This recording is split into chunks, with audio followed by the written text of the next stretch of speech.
Биздин пайдалуу китептер каналына кош келипсиздер.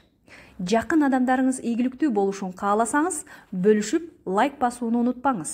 Жаңы аудио китептерди өткөрүп жибергиңиз келбесе, каналга катталып, коңгуроону басканды унутпаңыз. 13-мыйзам. Сын пикирден коркпоңуз. Андерас атактуу лектордун семинарына келип катышты. Ал ага ушунчалык катуу таасирленгендиктен жашоосунда бир нерсени өзгөртүүнү да каалады. Бирок лекция аяктаган соң Андерас бир кызык нерсени байкады. Бардык эле угуучулар аны бирдей баалашкан жок. Кимдир бирөө анын окуусун мыскылдап, сынга алып жатты. Угуучулардын дагы бир тобу лекцияны жакшы да эмес, жаман да эмес, орточо деп баалашты. Ошентсе да көпчүлүк Андерас сыяктуу мыкты деп кабыл алышты. Алар кубанычтан маңдайлары жарылып, уккан оюн иш жүзүнө тезирээк жасап кирүүгө ашыгып жатышты. Андерас эмне үчүн угуучулардын бир эле айтылган сөзгө ар башкача мамиле кылып жатышкандыктарын билүү үчүн лектордун жанына келди. Ал мындай деп жооп берди. Ар бир лектор адамдардын бул 3 тобу менен кездешет. Пайыздык катышы гана ар башка болбосо, аудиторияда лектордун сындаган, нейтралдуу баа берген жана колдогон адамдар сөзсүз болот. Башында ар бир адамдын мени колдоп турушуна жетишүүгө аракет кылып жаттым. Көрсө, бул мүмкүн эмес экен. Кээ бир адамдар бардык нерсеге негативдүү жана сын көз менен караганды жашоодогу максаты деп эсептешет. Анан да жаңы ойлорду кабыл алуу үчүн ойлордун белгилүү деңгээлде аныктыгы же ачыктыгы, түгүл эрдик да талап кылынат. Бул баарында эле боло бербейт жана баарынын колунан келе бербейт. Ошондо мен бул 3 топтогу адамдардын бар экенин жөн гана кабыл алууну чечтим. Бирок мен көңүлүмдүн, менин сөзүмдү оң кабыл алган адамдарга гана топтоймун. 3 топ. Ар бир жеңүүчү сын пикирге туура мамиле кылганды билиши керек. Ал өзүн курчап турган адамдардын арасында 3 топтогу адамдар бар экенин билет. Биринчи топ ага сын айтуу менен мамиле кылышат. Экинчи топ өзүнүн кандай мамиле кылаарын аныктай албагандыктан эч нерсе деле кылышпайт. Үчүнчү топ анын өзүн жана идеяларын колдоп кабыл алышат. Бул 3 топ сиздин товарыңыз, кызматыңыз, компанияңыз, жеке өзүңүз кандай гана болбоңуз, ар дайым сизге кездешип турат. Адам өзү ушундай жаралган. 3 фаза. Ар кандай идея же проект өзүнүн мазмунуна жана сапатына карабастан өнүгүү жолунда 3 фазаны башынан өткөрөт. Биринчи фаза шылдыңдоо, мыскылдоо. Сиздин идеяңызды олуттуу кабыл албай шылдыңга алышат. Экинчи фаза сындоо. Алгачкы ийгиликтер жарала баштагандыкта шылдыңдоо токтойт. Ал эми анын ордуна сыноо жаралат. Бул фазаны өнүгүү катары кароого болот. Анткени сын да ар бир адамга эле айтыла бербейт. Үчүнчү фаза сый урмат фазасы. Эгер чыдамдуулугуңузду көрсөтүп, өзүңүздүн идеяңызга берилген боюнча калсаңыз, анда сын да токтойт. Анын ордуна сый урмат ээлейт. Сынчылар эч жакка жоголбойт. Болгону алар аз болуп калганы үчүн үн деле чыкпай калат. Бактыга жараша бул фазалардын ар биринде жогоруда айтылган адамдардын 3 тобу болот. Ошондуктан баары эле шылдыңдап сынга ала бербейт. Арасында сиз колдоосун күткөн адамдар да болот. Ошону менен бирге эле ар бир фазада сиздин кылганыңызды татыктуу баалагандар да болушат. Сынга кандай мамиле кылуу керек? Жогоруда сүрөттөлгөн топтор жана фазалар ар дайым сөзсүз түрдө болоору анык. Маселе биздин аларга кандай мамиле кылуубузда турат. Көбүнчө чектен чыгып кеткен эки учурду кездештирүүгө болот. Кээ бир адамдар өздөрүн толугу менен сын пикирден алыс кармоого аракет кылышат. Бул аркылуу алар кылган ишине сын көз менен кароону четке кагып, бир нерсеге үйрөнүүдөн, өсүүдөн артта калышат. Кээ бир адамдар болсо, ар кандай сын пикирди жүрөккө жакын кабыл алгандыктан өз кылган ишинин тууралыгынан күмөн санап башташат. Мындай адамдар баарынын катар көңүлүн алууга аракет кыла беришет. Жыйынтыгында алар өздөрүнө жана өзүнүн идеяларына берилүүнү жоготуп коюшат. Искусство булардын ортосунда алтын ортолукту табууда турат. Бир жагынан негиздүү айтылган сын пикирдин көз жаздымда калтырбоо керек. Биз өз каталарыбызды моюнга алуубуз зарыл. Экинчи жагынан катачылык ар дайым болот. Андыктан сын пикир дайыма болот. Ошентип, сын пикирди өзүбүздүн өсүп өнүгүүбүз үчүн пайдаланышыбыз керек. Бирок аны бардык ойлорубуздан баш тарта тургандай жүрөккө жакын кабыл алууга болбойт. Бул экөөнүн ортосунда анык чек жок. Ошондуктан сын пикир канчалык негиздүү жана ылайыктуу экендигин дайыма талдап туруу керек. Эгер сиз айтылган нерсе жөнүндө бир жактуу пикирге келе албай жатсаңыз, сын пикирди тайманбастан четке кагыңыз. Эгерде сиз белгилүү деңгээлде туруктуулукту, катуулукту көрсөтсөңүз, кандай болгондо да чоңураак ийгиликке жетишесиз. Жеңүүчүлөр негизсиз сын пикирге маани бербегенге үйрөнүшкөн. Алар баарын чекеден сын калган сынчыга кезиккенин, айтылган сын алардын эмес, айткан адамдын өзүнүн көйгөйү экенин жакшы түшүнүшөт. Дал ушул сыяктуу эле алар да ар дайым шылдыңдаган, сындаган жана колдогон адамдардын болоорун билишет. Бул дүйнөдөгү адамдардын баарына эле жага бербейсиң. Сын пикирге болгон мамилебизди өзүбүз гана аныктай алабыз. Адамдын табиятын өзгөртүү биздин бийлигибизде эмес. Бул эң жакшы. Анткени ар бир адам өзүнүн жеке оюн жана эркин билдирүүгө акылуу. Бирок башкалардын айтканы биздин ишибизге канчалык таасир этишин чечүүгө биз акылуубуз. Биздин иш аракетибиз жакпаган адамдар ар дайым болот. Мунун эч жаман жери жок. Биз өзүбүз алардай ойлонбосок гана болгону. Библияда акылман ой айтылган. Кайсыл бир үйдөн чыкканда бутуңуздагы чаңды кагып таштаңыз. Логикага таянсак, үйгө кирип баратканда болуш керек эле да. Бирок бул жерде сөз башка нерсе жөнүндө болуп жатат. Бул үйдө айтылган нерсенин баарына эле ал мактообу же сөгүшпү көп маани бере бербеңиз. Сиздин чын дилден колдогон адамдар ар дайым табылат. Бирок сиздин идеяңызды кабыл албагандар да болот. Алар өздөрүнүн көз карашын чечендетип баяндап да беришет. Кээ бир аргументтер сиздин бут кийимиңизге түшүп калган кумга окшоп тоскоол болот. Башында бир аз эле кирип кеткен кум анча деле байкалбайт. Бирок бир нече чакырым баскан соң ал сиздин бутуңузду ушунчалык өйкөгөндүктөн мындан ары алдыга жылуу кыйын болуп калат. Жеңүүчүлөр кум сыяктуу өйкөгөн сын пикирди кагып салуу жөндөмүнө ээ болушат. Айтылган 3 топ менен бир тилге келүү керек. Эмне үчүн жогоруда айтылган топтор болот? Эмне үчүн кээ бир адамдар баарын чекеден сындаганды каалашат? Бул табышмак. Аны бака жана чаян жөнүндөгү баян бир аз болсо да чечип берет. Бир жолу чаян дарыянын жээгине келип калат. Ал өзүн сүзө албагандыктан бакадан аны аркы жээкке алып өтүүсүн суранат. Бака дароо эле баш тартат. Мен али акылдан айный элекмин. Дарыянын ортосуна жете электе сен мени чагып аласың. Мен өлүп калайынбы? Жок. Өзүң бака, мээң менен ойлонуп көрчү. Сени чагып алсам, сени менен кошо мен да чөгүп кетпейминби? Бул ой бакага ишеничтүү сезилди да, ал чаянды мингизип алып, аркы жээкке сүзүп өтө баштады. Дарыянын ортосуна жетип жетпей, чаян баканы уусун өткөрө чагып алды. Өлүп бараткан бака, сен эмне үчүн мындай кылдың? Эми биз экөөбүз тең чөгүп кетебиз да деп сурады. Анткени мен чаянмын деп жооп берди чаян. Жашоодо бир нерсе аркылуу сөзсүз түрдө жиниңизге тийгиси келген адамдар бар. Кээ бири муну көрө албастыктан кылса, кээ бири өзүнө канааттанбагандыгы үчүн жасайт.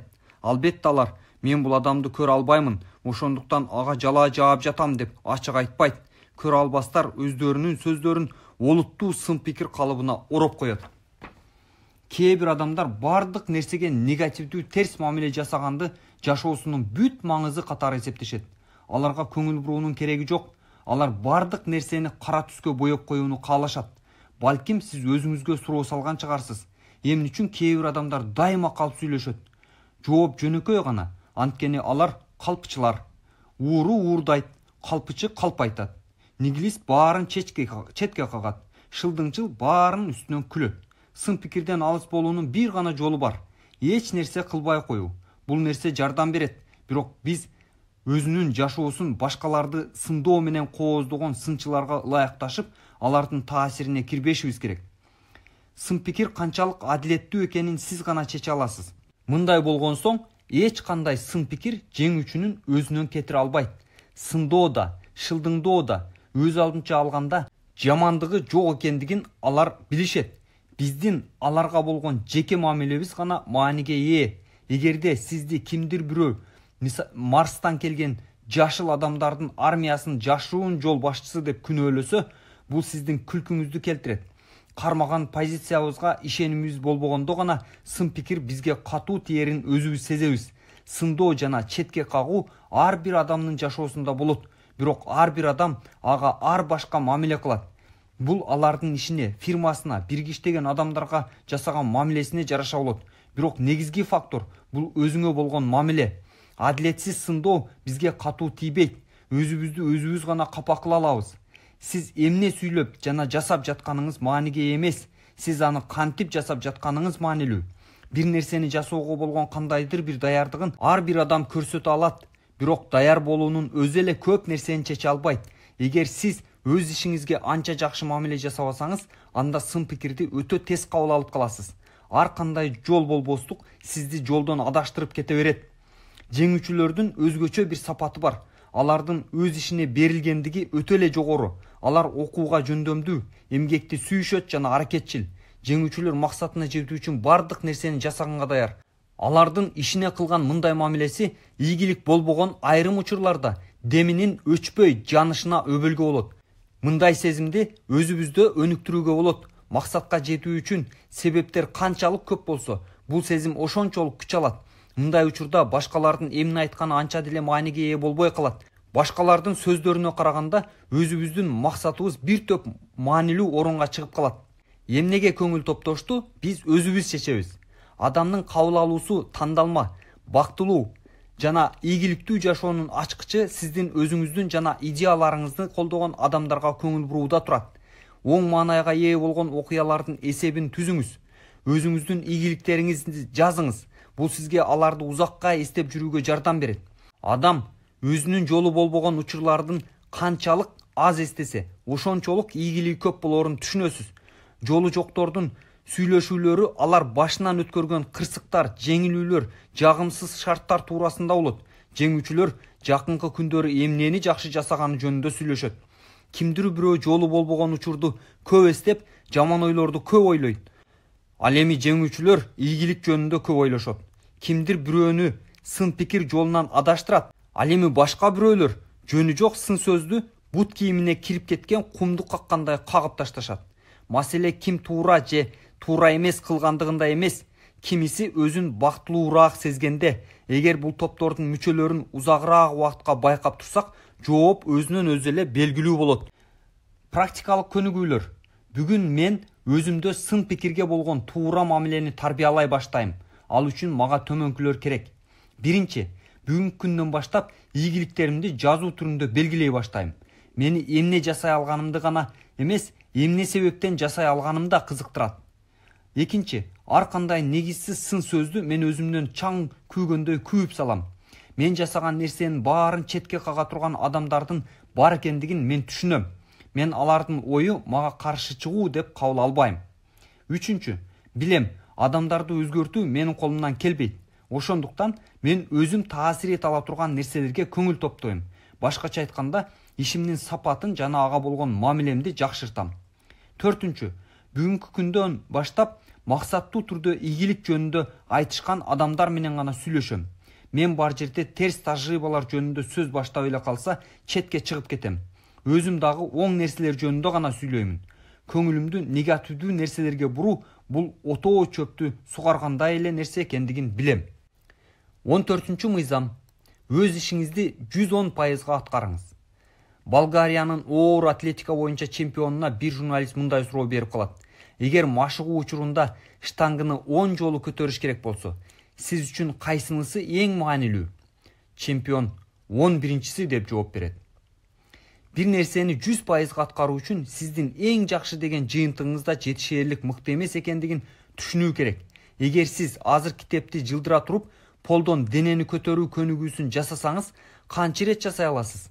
Эгер сиз бар күчүңүздү жумшасаңыз, бул сиздин эң мыкты көрсөткүчүңүз болот. Сиз көп жылдардан бери физикалык көнүгүүлөрдү жасабай калдыңыз дейли. Бул учурда көрсөткүч анча деле жогору болбой калышы ыктымал. Эгер сиз бул көнүгүүнү ар күнү 5 мүнөттөн жасап турган болсоңуз, 3 айдан кийин эмнеге жетише аласыз? Эгер сиз мурда машыкпаган болсоңуз, көнүгүү бир топ маанилүү, кандай болгондо да жыйынтык азыркыга караганда бир топ жакшы болот. Жашоонун бардык тармагында ушундай.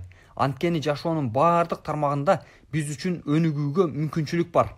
Кошумча 10% жыйынтыкты көп эсе жогорулатат.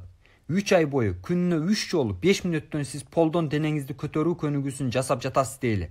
Ар күнү алыңыздын жетишинче жасайсыз 100%. Полдон денеңизди такыр көтөрө албай калганда дагы бир жолу аракет кылып көрүңүз 110%. Муну дайыма эле жасай албашыңыз мүмкүн.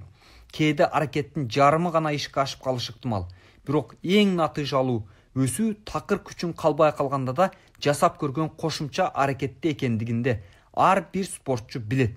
Эгер 3 ай бою ушинтип машыксаңыз, жыйынтыгында канча жолу бул көнүгүүнү жасай аласыз. Өз ишин 110%га аткарууга даяр болгон адамдар бар. Булар ар кандай тармакта биринчи 10% кошумча аракетте болууну каалаган адамдар. Ийгилик көп деле күттүрбөйт. Ийгилик менен орточо көрсөткүчтүн байлык менен эптеп жашоонун айырмасы 10% кошумча аракетте болот. Ошентип, кошумча 10%ын жыйынтыгы биз божомолдогондон бир топ маанилүү болот. Эгер кошумча 10% аракетти жумшаса, натыйжа 100%га көтөрүлүшү мүмкүн, а балким 1000-1000%га да жогорулашы ыктымал. Сиз чындыгында эмнеге татыктуу экениңизди билүү үчүн ушул 110%га даяр болушуңуз керек. Ар дайым сизден күткөнгө караганда ашыгы менен аткаруу сиз үчүн адатка айланышы керек. Биржалык ишкерлердин эң ийгиликтүүлөрүнүн бири миллиардер Джон Темплтон интервьюну абдан сейрек берген. Анткени ал убактысын абдан жогору баалачу. Ошондой эле сүрөткө түшүүдөн да баш тартчу. Бирок өтө белгилүү журналдардын бири үчүн макул болуп, сүрөткө тартуу үчүн 30 мүнөт убактысын бөлгөн. Бирок еш 7 саатка чейин созулуп кетти.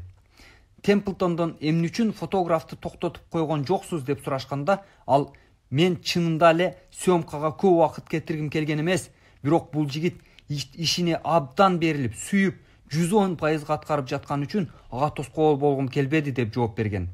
Эмне үчүн баары эле 110%га иштей беришпейт?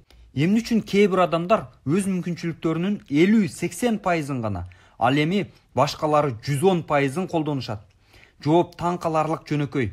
Биз өзүбүзгө рахат алып келген нерсени гана жасайбыз. 110%га иштегенден рахат алган адамдар бар. Бирок баары эле мындай жөндөмдүүлүктөр менен жарала бербейт. Биз каршылык эң аз болгон жолду тандоого шыктуубуз. Эгер 50% деле жетишүү болуп аткан болсо, жанды кыйнап 110% аткаруунун кереги эмне? Жооп мындай. Биз эмнеге жөндөмдүү экенибизди билип, өзүбүздү көбүрөөк урматтап калабыз. Ушунда гана биз жашоодон толугу менен рахат ала алабыз. 110% гана биздин чыныгы өнүгүүгө алып келе алат. Мунун түшүнгөн адамдар чындыгында эле 110%га иштешип, ошодон рахат алып жашап жатышат. Алар кыйын учурга кабылганда, эгер колумдан келбей жатса, демек милдеттүүмүн деген девиз менен жардам берет. Мындай адамдар коюлган максатка жетпей калса, абдан кайгырышат. Өзүнүн түзгөн планын өзү аткара албай калса, алар өздөрүн жек көрүшөт. Алар өздөрү үчүн кошумча оор жүктү көтөрүүгө даяр. Түгүл, ушул нерсе да аларга рахат тартуулайт. Арнольд Шварценеггер кыйналуу бул жакшы сезим. Кыйналганга да карабастан иштөө жөндөмү чемпионду чемпион эместен айырмалап турат. Мен өзүмдү чемпион кылган кыйналууларды жакшы көрөм деп айткан. 100%дык стратегиянын кемчиликтери. Кимдир бирөө мен 100%дан ашык иштей албаймын, бул мүмкүн эмес деп айтат. Мындай адамдарга мындай суроолорду берүүгө болот. Бул чынында эле 100% экенин кайдан билесиз? Биздин потенциалыбыз өзүбүз болжогондон бир кыйла көп экендигин окумуштуулар айтып эле калышат. Биз 100% деп элестеткен нерсе чындыгында 70 же андан да аз болушу мүмкүн. Биз көбүрөөк нерсеге жөндөмдүүбүз. Эгер биз болгону 100%га гана иштесек, өзүбүз жеке мүмкүнчүлүктөрүбүздүн планкасын төмөндөтүп коебуз. 100% стратегиясы менен иштеген адамдар өз жалкоолугуна абдан ыңгайлуу актануу таап алышат. Алар мындан артык жасай албашын бекемдешет. Мындай адамдар өспөйт, анткени төмөндөтүлгөн деңгээлди эң жогорку деңгээл деп кабыл алып алышкан. 100% менен иштеген адам 80% күчүн кетиргенди бир топ жакшы эле жыйынтык деп эсептейт. Анан да ал өзү үчүн ишеничтүү болгон тармакты тандап алат да, кыйынчылык жана чарчоо болгон башка тармакка чыгууга тобокелчилик кылбайт. Мындай адам минимум менен жашайт да, анын көрсөткүчү 80%дан кээде гана ашат. Жеңүүчүлөр учурда жетишкен нерсени эч качан канаат алып отуруп калбайт. Сөздүн жакшы маанисинде 110%га иштеген адамдар чектөөлөрдү кабыл албайт. Алар дайым өздөрүнөн мындан көбүрөөктү күтүшөт.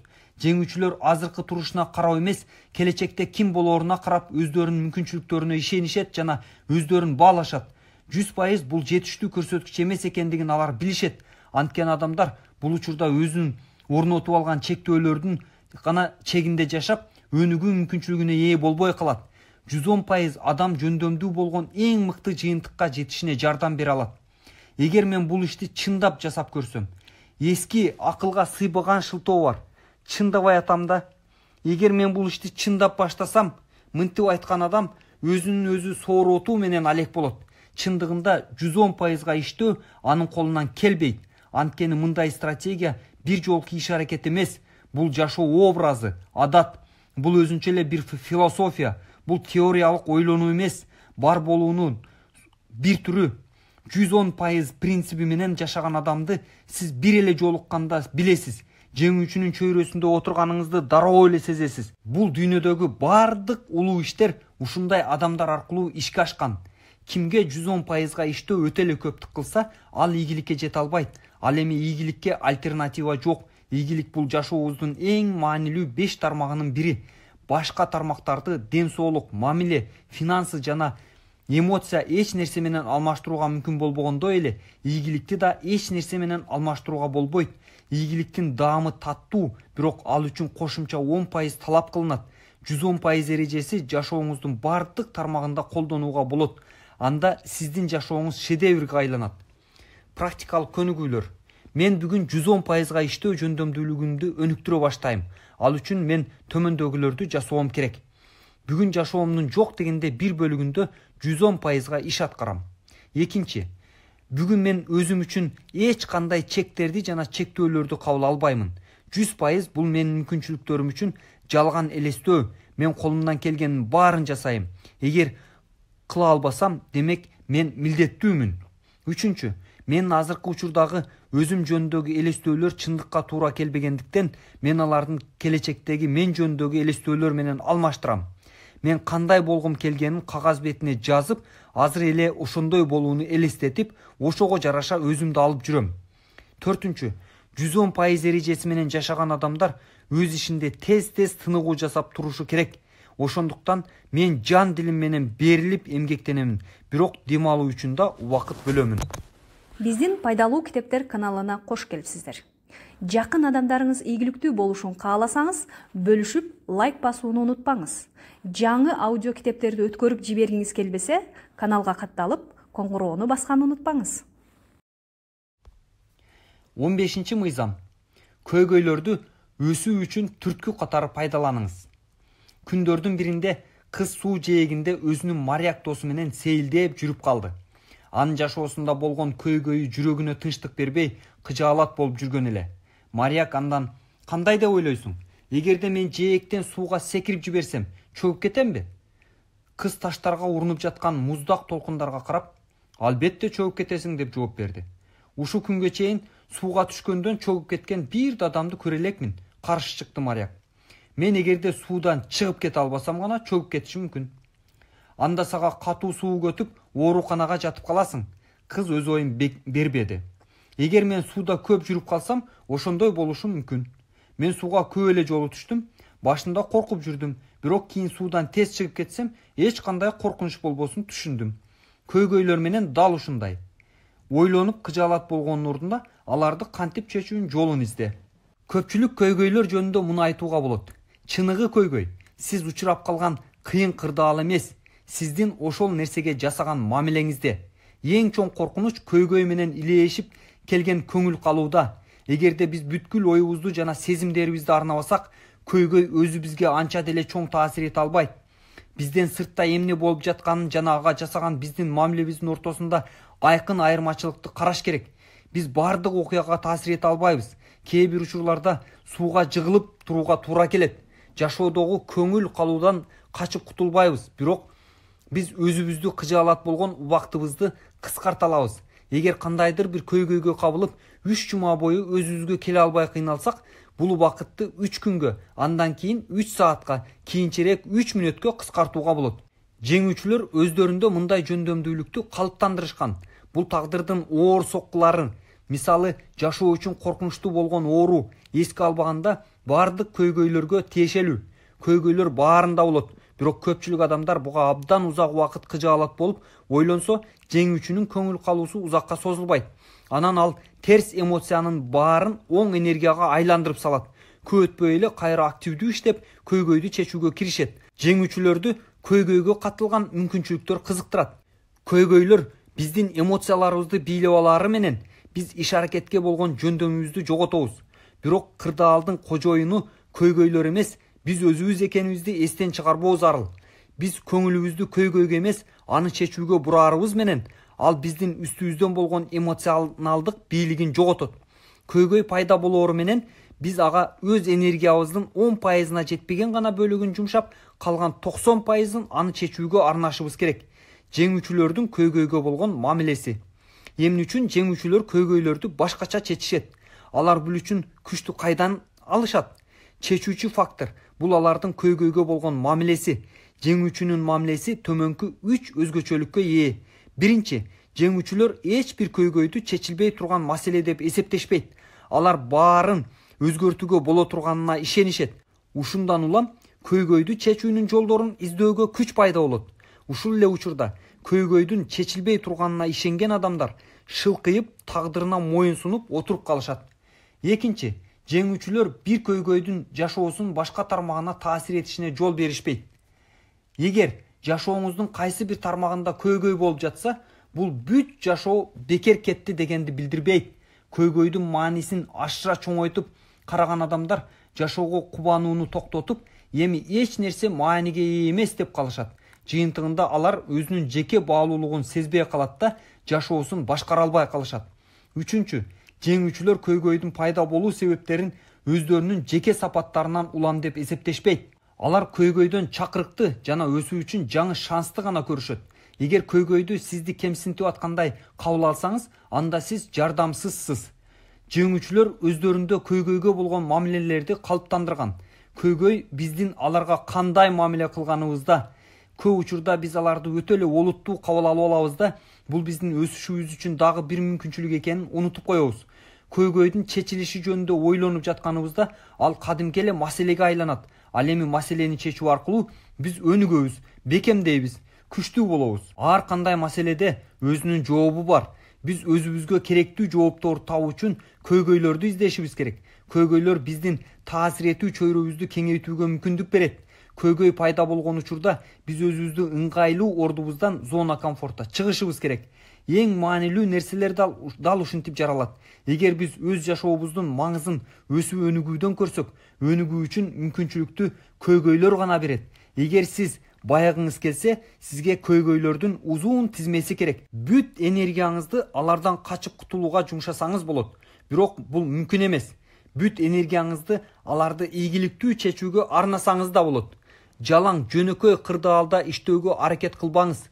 Өзүңүздө кыйын кырдаалдарда иштөө жөндөмдүүлүгүн өнүктүрүңүз. Көйгөй өзүнөн өзү жоголоорун күтпөңүз. Аны чечүү керек. Даяр ийгиликте ар кандай кем акылда боло алат. Кээ бир адамдар гана кыйын, татаал кырдаалдарды чечүүдөгө жөндөмдүү. Эч кандай шансы жок болгон жерде да чоң жетишкендиктерди жараткан адамды профессионал деп атоого болот. Ар бир ийгилик аны сый-урматка бөлөйт. Ар бир кыйынчылык аны күчтүүрөөк кылат. Өсүмдүктүн өсүшү үчүн күн да, жамгыр да керек болгон сыяктуу, анын өсүшү үчүн ийгилик да, көйгөй да керек. Көйгөйлөр бар үчүн бизде эң сонун сапаттар жаралат. Алар биздин күчүбүздү пайдасыз кетирбестен ылдамдыкты жана чыгармачылыкты көрсөтүүгө түрткү болот. Аркасынан ийгилик, сый-урмат келбеген көйгөйлөр болбойт. Бирок көп адамдар көйгөйгө гана маани берип, анын аркасындагы кең келечекти көрбөй калышат. Көбүнчө бизге картинаны бүтүн көрүү жөндөмдүүлүгү жетишпей калат. Биз болгон окуянын үзүндүлөрүн гана көргөндүктөн аны кырсык катары сүрөттөйбүз. Бул кырсык бизге эң чоң мүмкүнчүлүк бергенин биз өтө кеч түшүнүп калабыз. Сиз өз жашооңуздун кожоюнусуз. Ар качан сиздин жашооңузда көйгөй пайда болоору менен аны чечүүгө киришиңиз.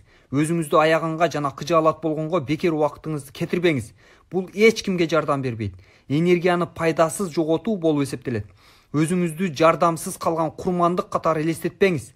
Өзүңүздүн окуяңызды драмалаштырып, баяндап, башкалардын аyoосуна ээ болууга аракет кылбаңыз. Сизге көңүл айтуу эмес, урмат, сый керек эмеспи? өзүңүздүн кыйынчылыктарыңыз үчүн бирөөнү күнөөлөсөңүз, сиз ага өз үстүңүздөн бийлик кылууга жол берип коесуз. Сизден башка эч ким сиздин жашооңузга бийлик кыла албайт. Албетте, ар бир пайда болгон көйгөйгө сиз жоопкерчиликтүү эмессиз, бирок көбүнчө аны пайда болушунда сиздин да тиешеңиз бар. Ошондуктан көйгөйдүн чечилиши сиздин гана бийлигиңизде. Көйгөйдүн 3 түрү бар. Биринчи, биз түздөн түз таасир эте ала турган көйгөйлөр. Аларды өзүбүздүн адаттарды өзгөртүү аркылуу чечүүгө болот. Мисалы, биздин акчага болгон мамилебиз аны кандай кармаганыбызга жараша болот. Үнөмдөйбүзбү же коротобузбу? Бул жерде баары биздин бийлигибизде. Экинчи, биз кыйыр таасир эте ала турган көйгөйлөр. Аларды өзүбүздүн таасир этүү чөйрөбүздү кеңейтүү аркылуу чече алабыз. Үчүнчү, биз таасир эте албай турган көйгөйлөр. Ушул учурда да биз өзүбүздүн ичибизде болгон нерсени башкара алабыз. Башкача айтканда, сезимдерибизди, мамилебизди эң жакшысы маанайды бузбастан жылмаюу. Көйгөйдү чечүүгө багытталган 6 кадам. Көйгөй пайда болоору менен дароо бул учурда эмне кылууга мүмкүн экендигин ойлонуңуз. Өткөндү өзгөртүүгө мүмкүн эмес, андыктан ойду мүмкүн болушунча керектүү багытка буруу зарыл. Дароо өзүңүзгө төмөнкү суроолорду бериңиз. Бул көйгөйдүн кандай пайдалуу жагы бар? Бул биринчи суроо. Эгер башыңызга эч нерсе келбей жатса, анда бул көйгөй сизге үйрөтө турган сабакка көңүл топтоңуз. Ар кандай кырдаалдан сабак алууга болот, бирок баары эле бул жөнүндө ойлоно беришпейт.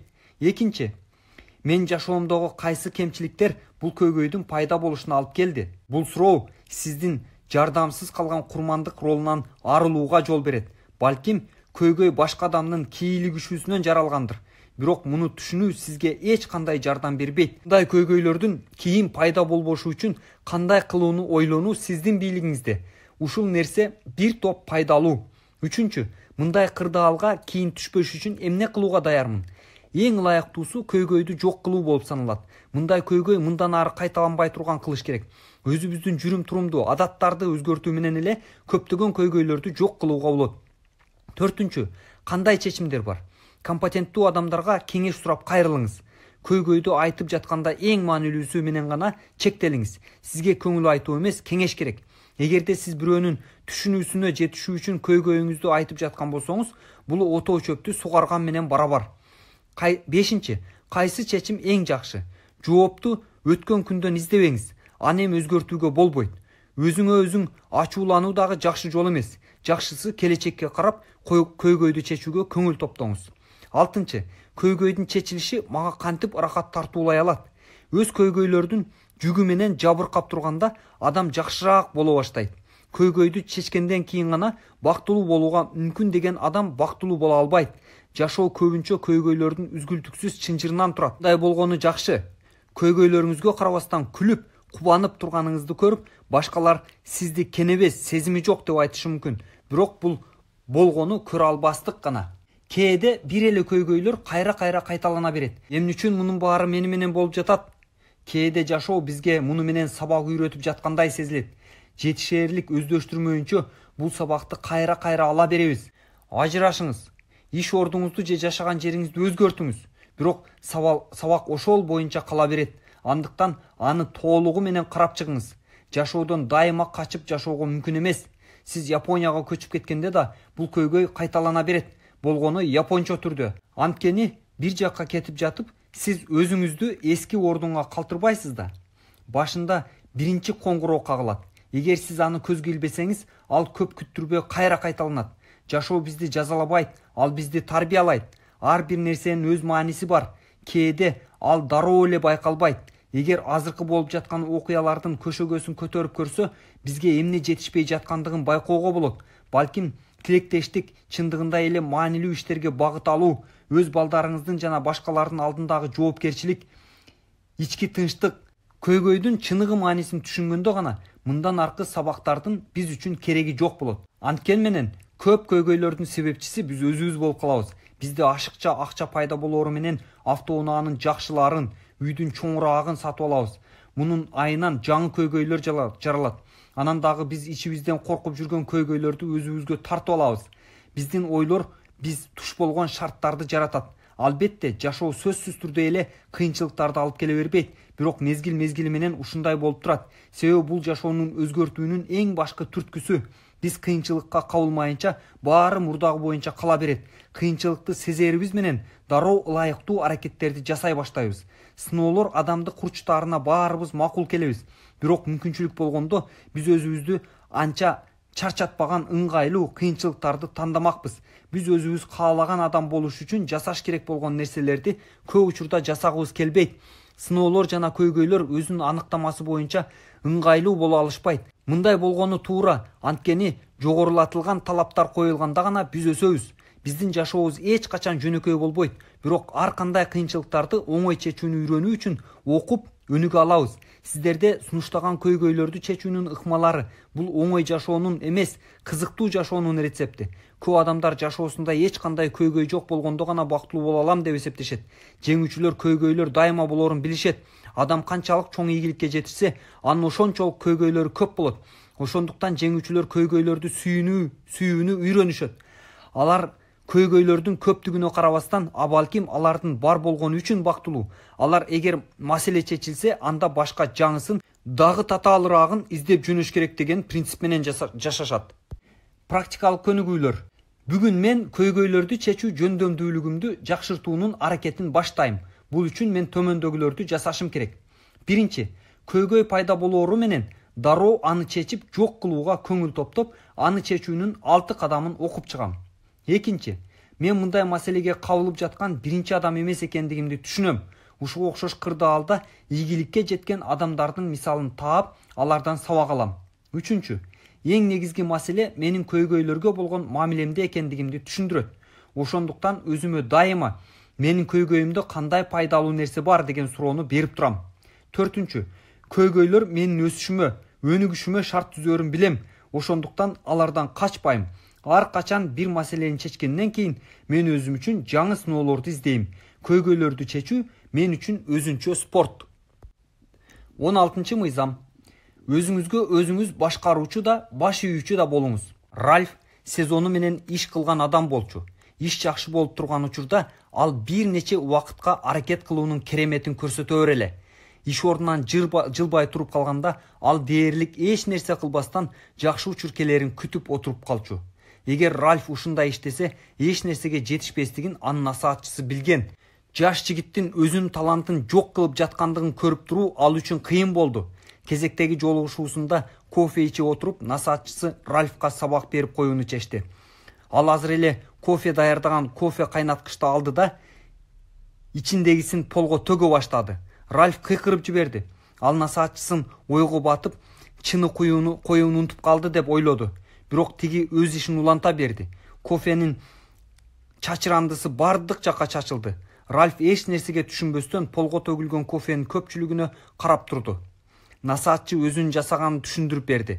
Кофе талантты билдирет. Ал эми чынынын жоктугу сендеги тартиптин жоктугун түшүндүрөт. Сен өз талантың менен тартипти байланыштырмайынча жөндөмүңдү жокко жумшап жүрө бересиң. Тартип, дисциплина жок адам чыныгы жашоо менен жашабайт. Бул главада ар бир адамдын кесиптик иш аракетинин жүрүшүндө болгон эң негизги маселе жөнүндө айтылат. Ийгиликке жетүүдөгү эң маанилүү чечүүчү шарт деп айтууга да болот. Кеп негизинен жеке ишкерлер жөнүндө болот. Бирок албетте айтылгандардын баарын жалданып иштегендер да пайдаланса болот. Акыры келип, ар бир адам өзү үчүн иштээрин эсиңиздерден чыгарбаңыздар. Бул мааниде алганда ар бирибиз жеке ишкербиз. Эмне үчүн көп ишкерлер иши оңунан чыкпайт?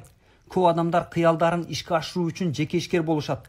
Алар өздөрү кожоюн болууну каалашат. Тилекке каршы алардын көпчүлүгү бул жолдо ийгиликке жетпей калышат. Буга башка фирмаларга жалданып иштегенге көп ийгиликтерге жетишкен адамдар киришет. Эмне үчүн ийгилик көп жылдар бою күчүрмөн эмгектенип, анан жеке ишин баштаганда терс бурулуп кетет? Эмне үчүн алар башкалар үчүн байлыкты жакшы таап берип, анан өздөрүнө келгенде болбой калат? Анткени алардын мүнөзүндө жалданып иштеп жүргөн учурда зарыл деле болбогон, бирок жеке иште чечүүчү маселеге ээ болгон сапат жок.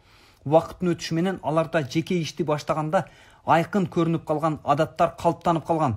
Алар текшерүү менен иштеп, жогорудан басым болгондо гана ийгилик жасоого ушунчалык үйрөнүп калгандыктан өзүн өзү башкаруу жөндөмүн жоготуп койгон.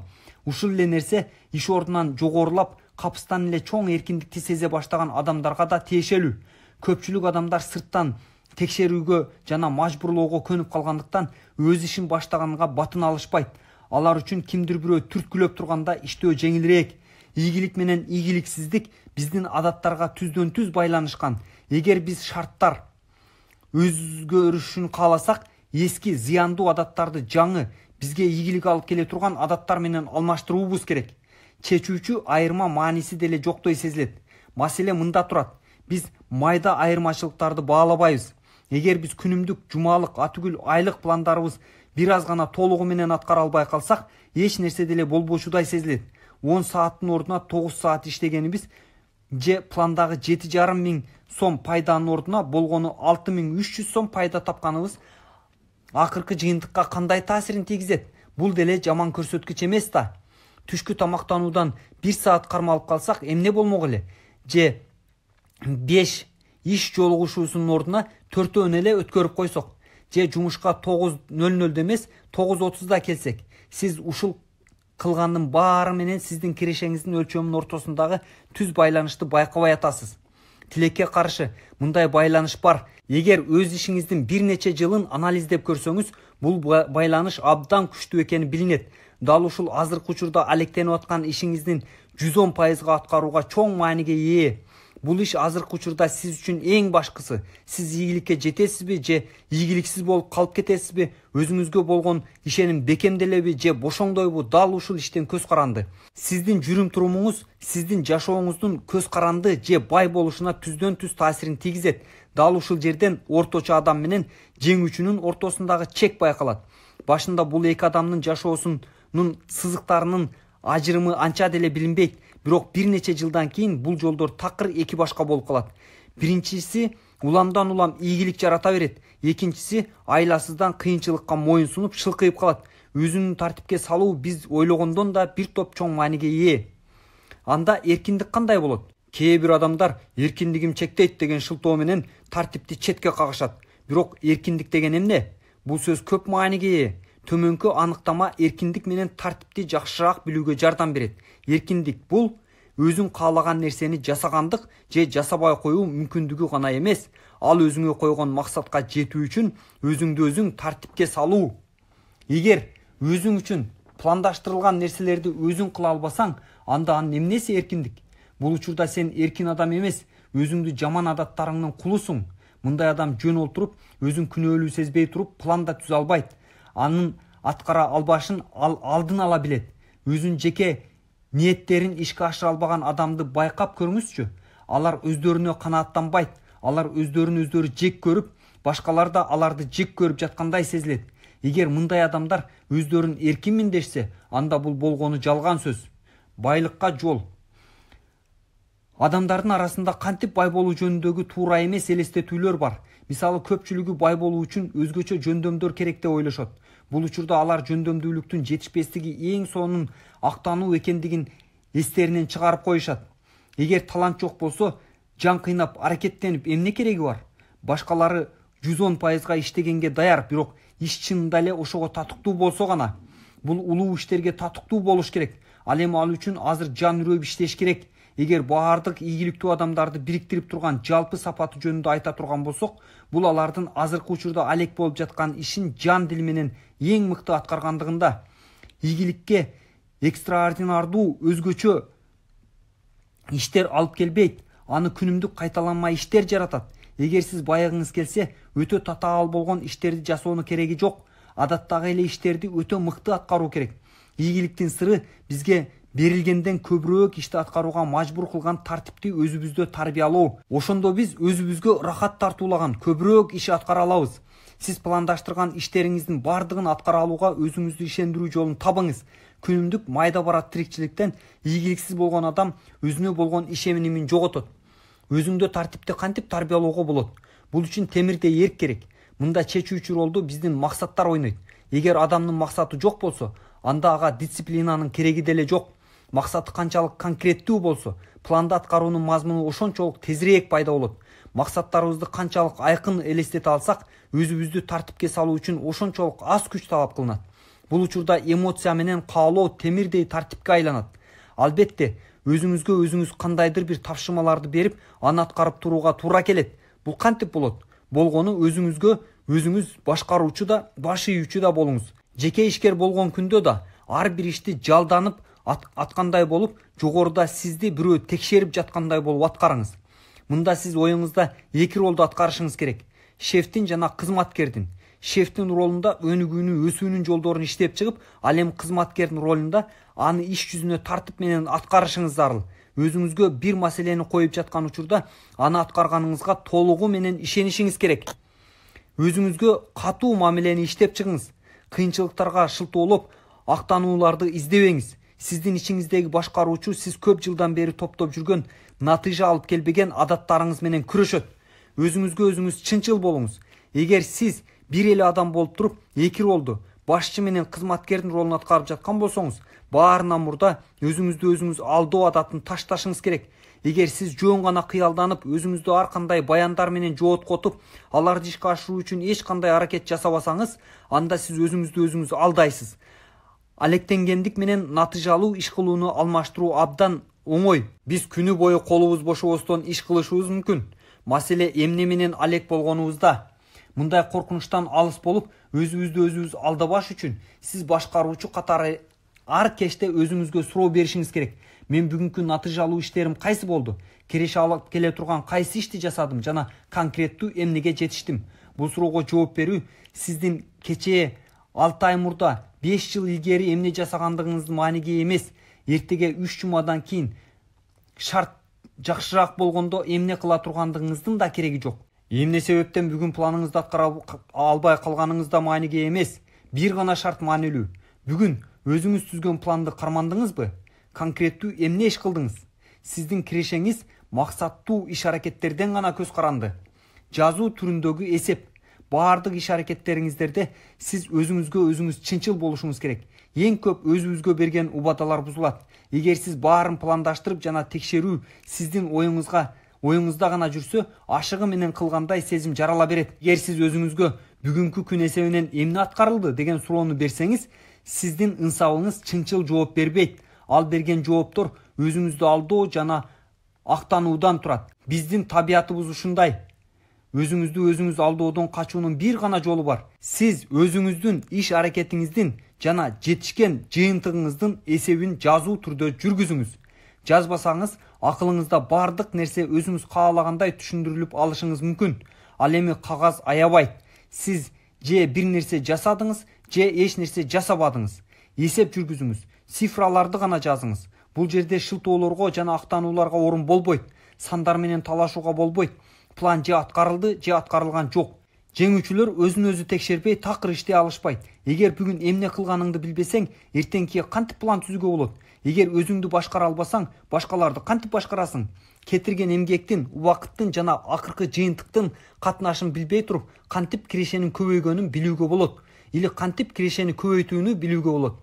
Ишти ойдо жүргүзүүгө мүмкүн эмес. Бизнес бул көптөгөн цифралар, фактылар, маалыматтар жана детальдар. Ишиңиздин өз агымына таштап, эске тутумуңузга гана ишенүүгө болбойт. Жазуу жүргүзүү адаттары сизге жашооңуздун башка тармактарында да жардам берет. Жеңүүчүлөр ар дайым бир эле адамда башчынын жана кызматкердин ролун бириктире алат. Өзүн өзү алдоодон алыс болуу үчүн алар текшерүүнү талап кылган бардык нерселерди жазып чыгат. Эгер адамды дайыма мактап турса, анда жагымдуу сезимдер пайда болот, бирок өзүн өнүктүрүү мүмкүндүгүн жоготот. Орундуу айтылган сын дайым эле жага бербейт, бирок абдан пайдалуу. Жеңүүчүлөргө жеке иш аракеттердин объективдүү баасын талап кылат. Алар жагымсыз сезимдерди пайда кылса да, өз алдынча чынчыл болуунун артык көрүшөт. Эсиңизде болсун, өзүнө баш ий албаган адам башкаларга баш ийүүгө мажбур болот. Практикалык көнүгүүлөр. Бүгүн мен өзүмдө башкаруучу да, баш ийүүчү да ролдорду айкалыштырууну үйрөнүүнүн үстүндө иштеймин. Бул үчүн мага төмөндөгүлөрдү кылууга туура келет. Биринчи, менин ишкердик ийгилигим тартибимден көз каранды экендигин билемин. Мен өзүмө тартипти тарбиялоого убада беремин. Бардык майда барат мааниге ээ. Бүгүндөн баштап бардык пландарымды кылдаттык менен аткара баштайм. Экинчи, мен өзүмө өзүм башчы да, кызматчы да болууга чечим кабыл аламын. Мен өзүмдү аябаймын. Мен өзүмдү жетекчи кызматчысын текшергендей текшеремин. Мен өзүмө караганда башка бирөөгө абдан аракет кылып иштөөнүн себебин көрбөй эле турам. Эгер мен өзүмдү өзүм текшере албасам, мени башкалар текшеришин билемин. Же өзүмө баш ийемин, же башка бирөөгө баш ийемин. Үчүнчү, ар бир күндүн аягында өзүмдүн жетишкендиктеримди өзүмдү сындоо менен талдап чыгам. Башка адамдар сыяктуу эле менде да өзүмдү өзүм алдоо бар болгондуктан баардык иштеримди жана натыйжаларды жазып турам. Төртүнчү, эч бир адам өмүр бою тартиптүү боло албагандыктан ар 2 жумада бир жолу жалкоолук күнүн өткөрүп турам. Бул күнү эмне кааласам ошону жеп, каалаганча уктап, көңүлүмө жакканды жасайм. Мен бул күнү бардык дисциплинаны алып таштайм. Анын эч кандай деле зыяны жок. Анткени мен өзүм ушундай пландаштырдым. Калган бардык күндөрдө мен катуу тартипти кармаймын. Эгер кайраттуулугум алсыздап баратса, кийинки жалкоолук күнүнө чейин анча деле көп убакыт калбагандыгын эсиме салам. Бул менин тартибимди бекемдейт.